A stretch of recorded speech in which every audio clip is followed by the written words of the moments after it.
Hindi pwedeng manalo ang Dwayne Perez na yan. So what are we gonna do, Dad? Malakas talaga siya ngayon sa mga tao. But he's no Totoy. I mean, before siya pinaalis, people adored him. Kaya kung makuha natin siya, maybe he can be useful to us. I know he has the people on his side.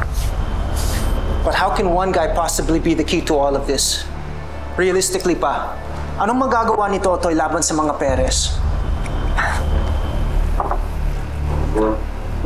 Nagsimula ang World War I dahil sa ginawa ng isang tao.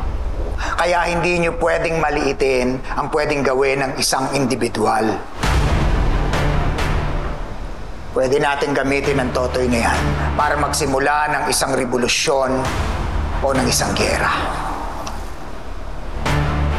Pero malaki yung atraso niya sa'yo. Siya ang sumira sa mukha mo.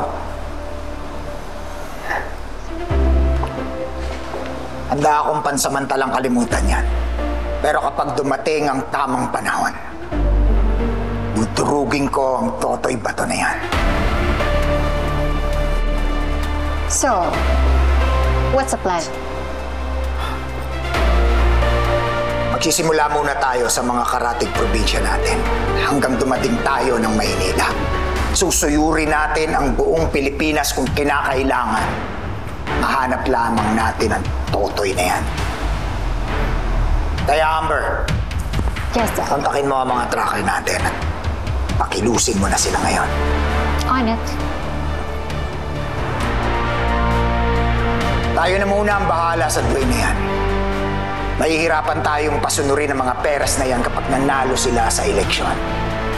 Kaya ngayon pa lang, tatapusin na natin ang laban habang kontrolado pa natin ang laro.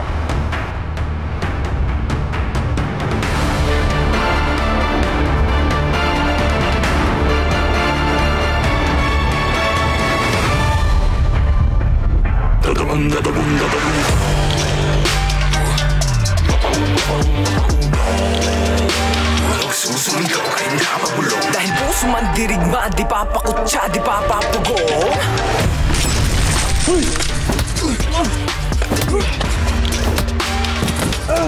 Tulong! Uy, kumapit ka na nga! Tulungan niyo kami! Kailangan ko ba talaga tumakbo sa politika?